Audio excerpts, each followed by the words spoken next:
Mungu wangu ninakushukuru kwa kweli. Asante kwa sababu utukufu wa jina. Asante kwa ajili ya hilo. Nafuta mauti na hata kupokea mauti. Mauti nifuta kwako. Na kwa leo tulikuwa tunatangaza mauti kwa mtoto. Asante kwa kuwa unaweza. Unatosha Mungu usiku. Unatosha mfalme. Okay, sasa. Mimi nimefanya basi. Nilifikiria nipe kama sijaombea. Alafu ile nikuonyeshe tofauti ya kuombea na tofauti ya basi sijaombea. Chukua sasa. Chukua.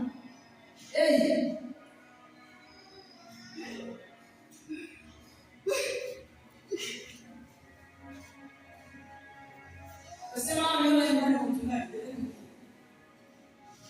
Shida. Ikiwa ni mpeka basi ombea alafu kwa chochote kinaweza kukiombea kinaweza. Mungu neema na mamlaka ya faith ya kutoka juu ya kwamba binadamu usimweke mshina. Kile unachoombea uweke kwa kule kitakachosimama. Baba anatangazia vitu kwa wewe. Maiti nyamaze. Ama tusimame. Simama.